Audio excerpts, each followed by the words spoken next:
Health Café con Juana Ramírez.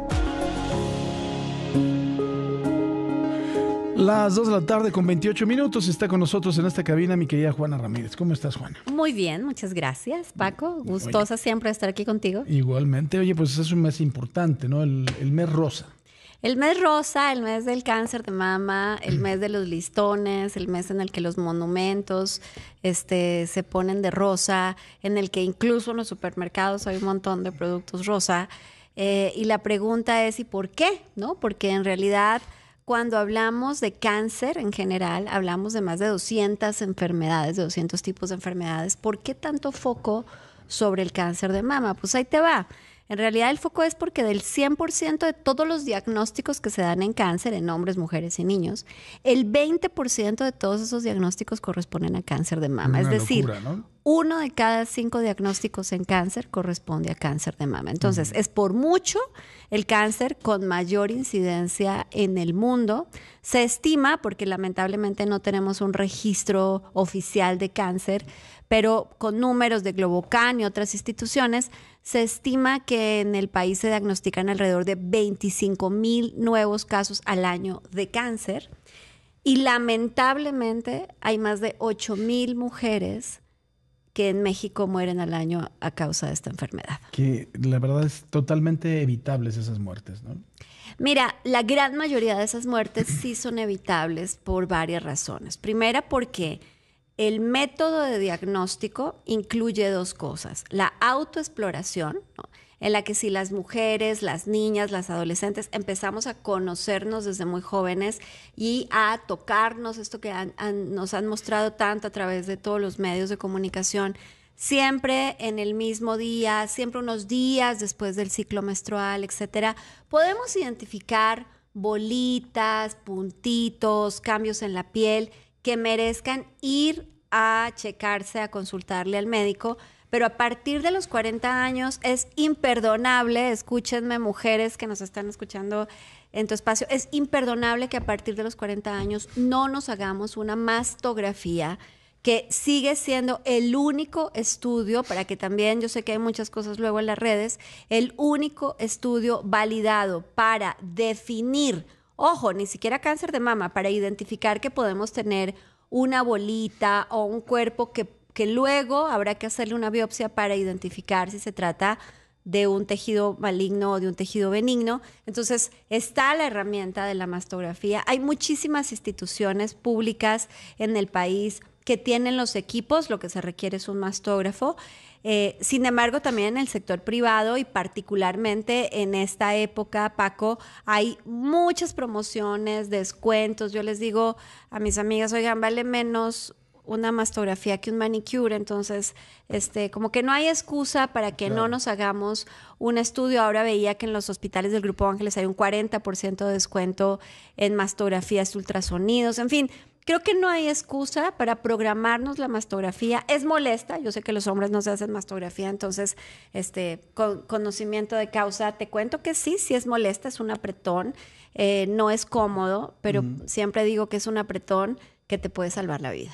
Sí, además, fíjate, ahorita que decías que los hombres no nos hacemos mastografía, es real, pero también se presentan casos de cáncer de mama en hombres. El 1% de los casos de cáncer en mama se dan en hombres y aunque es evidentemente mucho menor la incidencia, sí suele ser más agresivo el cáncer de mama cuando se presenta en hombres. Claro. Entonces, hombres, aunque no se hacen mastografía, igual es importante que toquen, ¿no?, el pecho, que toquen su pecho y que se identifican algún tipo de bolita. No piensen lo que típicamente la gente dice que debe ser grasita, sino que mejor hagan la consulta con el médico para que puedan tomar una biopsia y entender cuál es la naturaleza de ese tejido.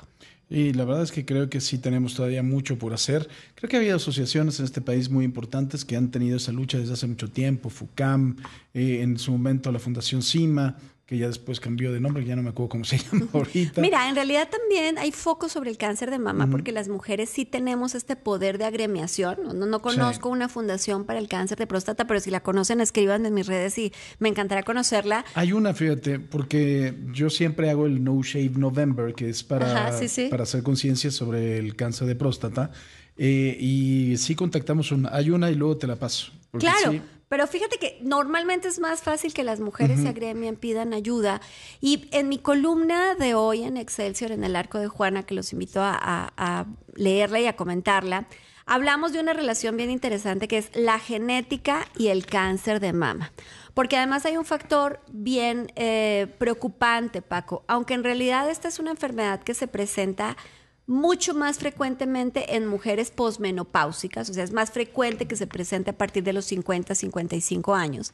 En México, hasta el 14% de todos los casos se presentan en mujeres jóvenes a partir de los 25 años. Entonces, imagínate una mujer de 25, 30 años con cáncer de mama, que además va a ser tratada con quimioterapia, que esto puede afectar su fertilidad y su vida. Entonces, más relevante, primero hacerse los estudios y luego entender cuál puede ser mi riesgo genético a padecer cáncer de mama. Están muy identificados cuáles son esos genes y hoy es posible hacer un estudio genético de riesgo para entender si tengo esos genes. Oye, ¿nosotros cómo estamos como país en comparación con otros países? En cuestión de la incidencia y en cuestión de las muertes. Mira, en cuestión de incidencia, la verdad es que el cáncer de mama se comporta de manera muy parecida en todo el mundo. En cuestión de víctimas por cáncer, las cosas podrían ser.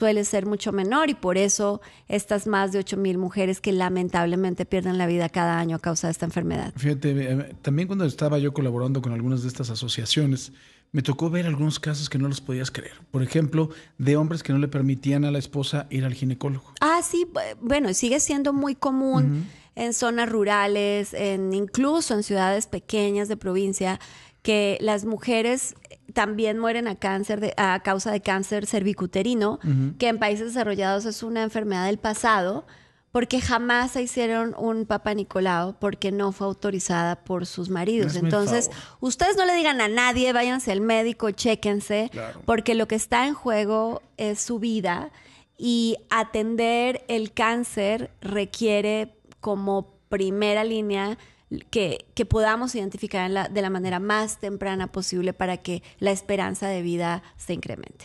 Sí, creo que es muy importante y además creo que también tenemos que trabajar en que esa cultura vaya permeando desde chiquitas, ¿no? Creo que eso es bien importante también. Justo, mira, yo creo que deberíamos enseñarles a los niños y primero con ayuda de las mamás a autoexplorarse, a identificarse, a no normalizar, que hemos hablado en otras ocasiones aquí, Paco, de no está bien normalizar el dolor, no está bien normalizar la manchita que vemos y que no le prestamos atención, no está bien decir, pues siempre he tenido como esta bolita, yo creo que es grasa, y resulta que es un tumor que puede estar avanzando y que pudo haberse atendido a tiempo. Muchos tipos de cáncer de mama se resuelven con la cirugía, ¿no? Se resuelven extrayendo el tumor y esas pacientes ni siquiera necesitan quimioterapia. También en la columna les hablo de un estudio genético para pacientes con cáncer de mama que nos permite identificar quiénes necesitan quimio, de las que no necesitan quimioterapia, y más del 55% de las pacientes